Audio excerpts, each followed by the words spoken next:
የተጋጨው ነገር አለ ሞገዱ ነው ተጋጭቶ ይሄኛው ሰጭኖ ሲሄድ ያኛው በታስስ ሲመጣ አፍንጫና አፍንጫው ተጋጭተዋል። ተጋጭቶ አየው ወደ ኋላ ነው የገፋቸው። ወደ ኋላ እኮ ነው የገፋን ሴቶች ነው አንተ ገብተህ አየው ሳውራ አይደል አንተ አንተ ነው ሳውራ አይደል አንተ ታፊል እኮ ነው አሲ ልጅ ነበር ስንመጣ መዋኘት ትችል ነበር አንተ አንተ ገብተህ አብሮ ይሄደ ወጣ ያለው አንተ ማውጣው ያለ ወጣ አንተ ነበር ካንዳበል ያ ወጣ ነበር አዛኝ ይኸው ላየ ነው እስቲ ወጣኝ እኔ ወጣኝ እንግዲህ እግዚአብሔር እንግዲህ ያቸው ምን ይባላል አሱራን የፍቅር እነዚህ አባይወጡ ዝም ማን ምን ይባላል ፍጹም ስንሰው ይሆናል ግን እንደው ቢያንስ ሞልቷል ስናየው ግን ተጨፋፍቀናል ይኸው እንደ ፍስለድ ግን በጣም ተጨፋፍቀን የመሄርና ስንመለስ ግን በጣም አልተጨፋፈቀንም ግን አሁን እየቀረ ተብሎ የሚገመት ስንት ይሆናል ምኑን እንደው ሴቶቹ ግን እርግጠኛ ነኝ ወደ 4 ወጣት ሴቶች ነበሩ መቱ እነዛ እንዴት ነው ምንም ሀሰውዩ ጋር ነው ገጠም ደግሞ የነበረው ወጥተዋል አላዩአቸው ብዛታችሁ ነው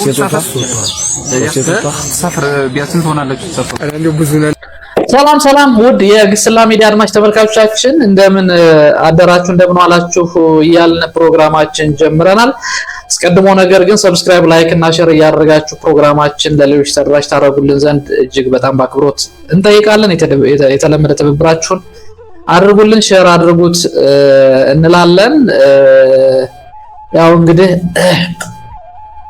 ዛሬ ይሄን ፕሮግራም ስናዘጋጅ እጅግ በጣም በጥልቅ ሀዘን ውስጥ ሆነን ነው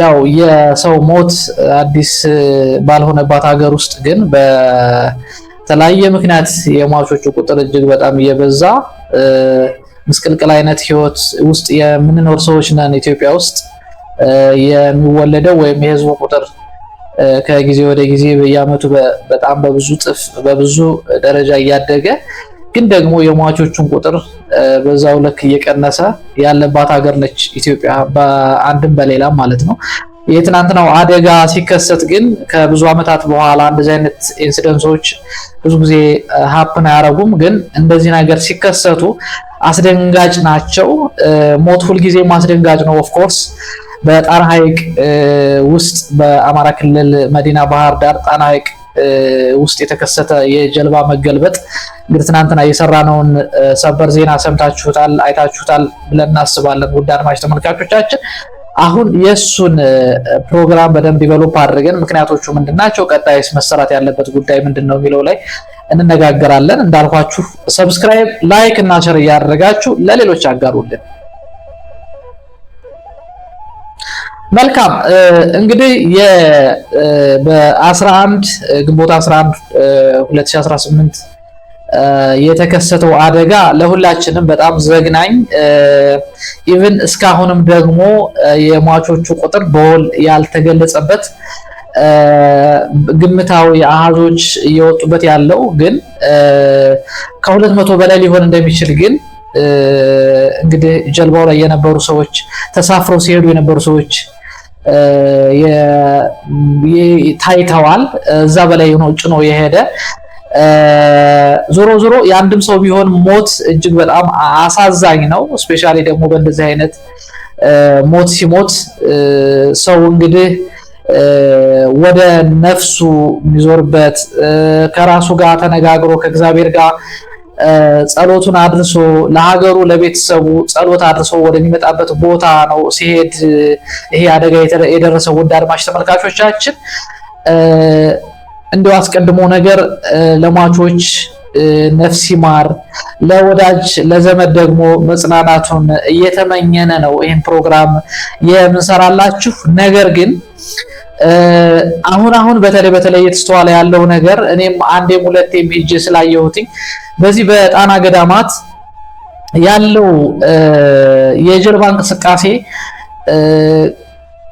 ስፔሻሊ አሁን የጸጥታው መዋቅር ብዙ ኢሹ ስላለበት ቁጥጥር አልባ ወይም ቁጥጥር የሌለው በሚመስል መልኩ ነው ጭነቶች የሚጫኑ እንቅስቃሴዎች የሚደረጉና እነዚህ ነገሮች አሁን ያለው የሰላም እጦት እንዳለ ሆኖ ነገር ግን ህዝቡ ራሱን ማኔጅ ማድረግ መቻል አለበት ብለን እናስባለን። ጀልባው እንግዲህ ወደ መንስኤው ስንመጣ ስንደረደር ወደዛ ስንገባ የመጀመሪያው የጣና ሐይቅ ጀልባ አገልግሎት የሚሰጡት በሶስት የተከፈሉ ናቸው። አንደኛው ይሄ የቱሪስት ጀልባዎች የሚባሉ አሉ። የቱሪስት ጀልባዎች ማለት ህዝቡን ለቱሪስት አገልግሎት የሎካል ፒፕሉንም ሆነ ፎሪን ፒፕሎችን ጭነው ለቱሪስት አገልግሎት የሚያደርሱ የሚያጓጉዙ ጀልባዎች አሉ። አንድ እሱ ማህበር አለ። ሌላው ደግሞ የአሳ አስጋሪዎች ማህበር ጀልባ የሚባል አለ። እሱ ማህበር አለ አሁን የተገለበጠበት ወይም የሰመጠበት ማለት ነው። ሌላው ደግሞ የእቃ የሚያጓጉዙና እንጨት የተለያዩ ጓዞችን የተለያዩ ፍራፍሬዎችን ከዛ አካባቢ ከደቅ ከዘጌ እና መሰል አካባቢዎች ላይ ወደ ከተማ የሚያጓጉዙበት የጀልባ ማህበር አለ። በሶስት የተከፈለ ነው የጀልባ ማህበር እና ትናንትና የሰመጠው ጀልባ ግን ይሄ የአሳ ማስገሪያ ጀልባ የሚባለው የአሳ ማስገሪያ ጀልባ የሚባለው እንግዲህ አሳ ሊይዝላቸው ይችላል እንጂ አንድ ሰው ነው የሚጭን። አንድ ሰው ሲጭን በጣም የተቀጠቀጠ ይሄ በብዛት ያው አብዛኞቹ አገር ቤት ነው የሚሰሩት፣ ግን ሎካል የሆነ ሰው በግለሰቦች ደረጃ ተሰርቶ ለአሳ ማስገሪያ የሚውል ጀልባ ነው። ይሄ ጀልባ በጋራጅ ቤቶች ተቀጥቅጦ ለዚህ አገልግሎት የሚውል ጀልባ ነው። እዚህ ጀልባ ላይ ከመጠን በላይ ሰው ጭኗል። እንግዲህ የመጀመሪያው ለሰው ማጓጓዣ አይደለም ይሄ ጀልባ የተዘጋጀው ወይ መዋል የነበረበት፣ ይሄ ቁጥጥር መደረግ ነበረበት። ማህበሩ ይህንን ኃላፊነት መውሰድ መቻል አለበት። ኦፍ ኮርስ አንዴ ሰዎች ሙተዋል፣ ሰዎች አይመለሱም። ግን ለሚመጣው ደግሞ አሁንም መደረግ ያለበት ሰውም ደግሞ ጥንቃቄ ማድረግ ያለበት፣ ምክንያቱም ለአንድም ለሌላም ጉዳይ ስንሄድ ህይወታችን መሰንበት አለበት፣ መቆየት አለበት። ያ ምን ሄድለት መንጓጓለት ነገር ሁሉ ይደርሳል። ምንም እንኳን እድሜያችን በእግዚአብሔር ውስጥ የተወሰነ ቢሆንም ሁሉ ወሳኙ ፈጣሪ እንደሆነ ብናምንም ነገር ግን አትሊስት ከእንደዚህ አይነት አደጋዎች ግን ራስን መጠበቅ ያስፈልጋል፣ ጥንቃቄ ማድረግ ያስፈልጋል። እንደው ዝም ብሎ ለፈተና ራስን እንትን ማለትም ጥሩ አይደለም ብለን እናስባለን። ስለዚህ ሰውን በዚህ የአሳ ማስገሪያ ጀልባ ባልሄደ ነበረ።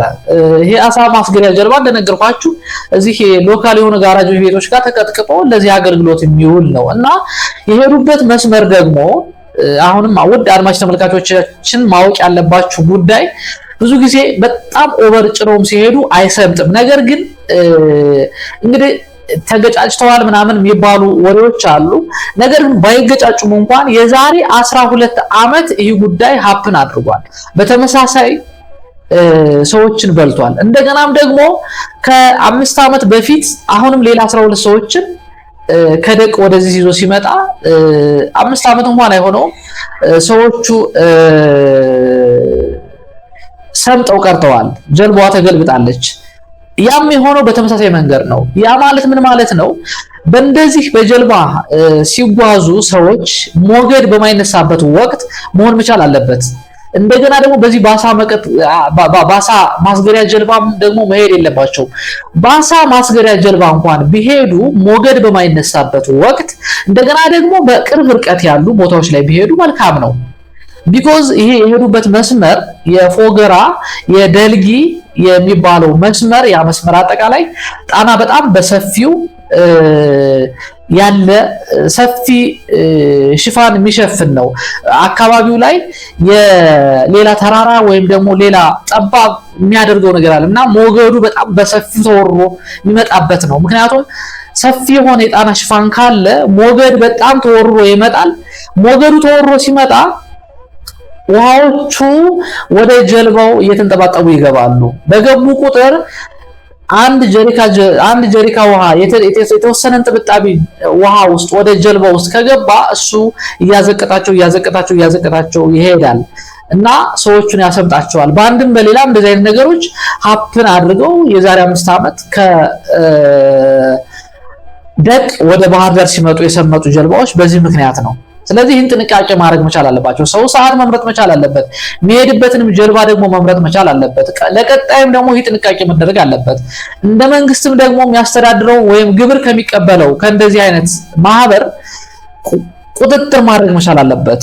የማህበሩ ፕሬዝዳንት፣ የማህበሩ አባላት ይህንን ስምሪት ወስደው ስራቸው መስራት መቻል አለባቸው። የአሳ ማስገሪያ ከሆነ የአሳ ማስገሪያ ነው መሆን መቻል ያለበት። አለበለዚያ ሰዎቹን ጉዳት ካደረሰ በኋላ እነዚህ ሰዎች እኮ በስተጀርባቸው ብዙ ቤተሰብ በትነው ነው የሄዱ። ስለዚህ እንደዚህ አይነት አሰቃቂ የሆነ ድርጊቶች ሲከሰቱ ከ200 በላይ ሰዎች ሞቱ ይባላል እንጂ የሚያስተዳድሩት ቤተሰብ በትነው ነው የሄዱ። ሌላ ምስቅልቅል ህይወት ነው አድርገው የሄዱ። ስለዚህ እንዲሁ ዝም ብሎ የሚወራለት ጉዳይም አይደለም። ሰውም ፕሊስ ወደ እንደዚህ አይነት ቱሪስቶች እንቅስቃሴ ስታደርጉ ሌላውን ይሄ የአምልኮ ጉዳይ የምናምን የፊዚክሱን ጉዳይ እንተውና አትሊስት ግን በራሳችን ጥንቃቄ ማድረግ ያለብን ጥንቃቄ ማድረግ መቻል አለብን። አንደኛ ከልክ በላይ ሰው ሲጭኑ ሰው ራሱን በራሱ ማኔጅ ያደርግ ይገባዋል። ኖ ማለት ይገባዋል ሰው። ምክንያቱም እነዚህ ሰዎች የሚያገኙት 100 ብር 200 ብር እነሱ ነው ካልኩሌት የሚያደርጉ ሂሳባቸው ጋር ነው። ፎርዛት ማተር አይሞቱም። ደግሞ እነዚህ የጀልባ ካፒቴን የሚባሉት አይሞቱም። የራሳቸው ላይፍ ሴቨር አላቸው። እጅግ በጣም የተዋጣላቸው ዋናተኞች ናቸው። አትሊስት ሌላ ጀልባ እስከሚደርስላቸው ድረስ መትረፍ የሚችሉ ሰዎች ናቸው። ስለዚህ ከሩቅ ሀገር መጥቶ ወይም ደግሞ ነዋሪው ማህበረሰብ ለእንቅስቃሴ ጎብኝቶም ለመምጣት እንደገናም ደግሞ ገዳማት ቦታ ሄዶ ጸሎት አድርጎ ለመምጣት ሲጓዝ እነዚህ ሰዎች የሚያስቡት ከዚህ ሰውዬ እንዴት ብር እንውሰድበት ነው እንጂ ለሱ የሆነ ላይፍ ሴቨር አያዘጋጁም። ስለዚህ ላይፍ ሴቨር ማለት ከመጠን በላይ ሲጭኑ ኖ ማለት ያስፈልጋል ማለት ነው። የተገለበጠ የሰመጠበት ምክንያት በአንድም በሌላም በእነዚህ ምክንያቶች ነው። ተገጫጭተዋል ምናምን whatever ሰው ባይበዛ ኑሮ ቢገጫጩ ምን ቢሉ ቢዘልም ውሃ አይገባበትም ወይም አይሰምጥም ነበር። ስለዚህ ከሞቱ በኋላ ምክንያቱን ከማብዛት መጀመሪያ ላይ ጥንቃቄ ማድረግ ያስፈልጋል። ይሄ በአንድም በሌላም ካለው የሰላም እጦት በተጨማሪ የቱሪስቱንም እንቅስቃሴ ይገድበዋል፣ ሊሚት ያደርገዋል። ሰው ይፈራል። ስለዚህ የጀልባ ማህበሩ ባለሙያዎችም ኃላፊነት ልትወስዱ ይገባል።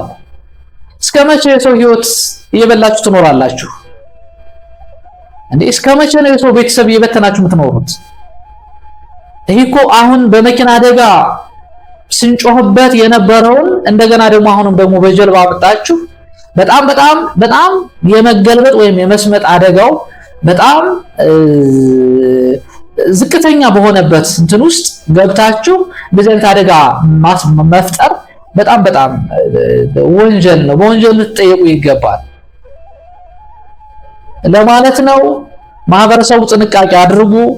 ወደዛ የምትጓዙ ሰዎች ሁልጊዜም ቢሆን ለራሳችሁ ላይፍ ሴቨር መያዝ መቻል አለባችሁ። ኢቭን እንኳን ከትልቁ ጀልባ ላይ ትንሽዬ ጀልባ ወይም ደግሞ ትንሽ ታንኳ የምትመስል ጀልባ ማድረግ ይቻል ነበረ። ሰው ለጊዜው ፎይን አግኝቶ እዛ ጀሪካ ራሱ መያዝ ይቻል ነበረ። ግን ይሄን እንኳን አያደርጉም። አድርገው ሌላ ጀልባ እስከሚመጣላቸው በዛ መንሳፈፍ ይችሉ ነበረ። ግን ይሄ ሁሉ ጥንቃቄ ባልተሟላበት ነው ማህበር እንደ ማህበር ተመስርቶ እውቅና የሚሰጠው። በሁሉም ረገድ ያለው በሁሉም ዘርፍ ያለው ከመንግስትም ከጀልባ ማህበሩም እንደገናም ደግሞ ከነዋሪው ማህበረሰብም ይሄንን ልንጠይቅ ይገባል። ካለበለዚያ ወደዚህ አካባቢ መጥቶ ባህር ዳርን ብቻ አይደለም ጎብኝቶ የሚሄድ ወደዛ አካባቢ መጥቶ ወደ ጣና ገዳማት የሚሄደው ሰው በጣም ብዙ ነው። ስለዚህ እንደዚህ አይነት ወሬዎች ደግሞ አሰቃቂ ወሬዎች ናቸው እና ስትመጡም ምናልባትም ማታውቁ ሰዎች ካላችሁ በእንደዚህ አይነት ጀልባዎች አትሄዱ። ስፔሻሊ በጣም ወደ ሩቅ ቦታ ወደ ደልጊ የምትሄዱ ከሆነ ወደ ፎገራ መስመር የምትሄዱ ከሆነ በእንደዚህ በአሳ ማስገሪያ ጀልባዎች አትሄዱ። ይሄ አሳ ማስገሪያ ጀልባ በጣም ስቱፒድ የሆነ የአሳ ማስገሪያ ጀልባ ነው። ፎርዛት ማተር የተሰራም ለአሳ ማስገሪያ ነው እንጂ ለሰው ማጓጓዣ አይደለም። አንድ ሰው ይዛል እንዘይና ሰዎችን ነው ሊያጠምዱበት የሚችሉ። እዚህ በሆነ ባልሆነ ውሃ ሊያስገባ የሚችል ሞገድ በተነሳም ባልተነሳም ውሃ ሊያስገባ የሚችል ጀልባ ነውና በዚህ ባትሄዱ ይመረጣል። የተከፈለው ዋጋ ተከፍሎ በቱሪስት ጀልባዎች አሉ። ትላልቆች ጀልባዎችም አሉ፣ ትናንሾች ጀልባዎችም አሉ። በእነሱ መሄድ ነው የሚያዋጣ። ይሄን ለማለት ነው ውድ አድማጭ ተመልካቾቻችን። በመጨረሻም አሁንም ለሞቱት ነፍሳቸውን በአጸደ ገነት ያኑር፣ ለቤተሰቦቻቸው ለዘመዶቻቸው መጽናናትን እንመኛለን።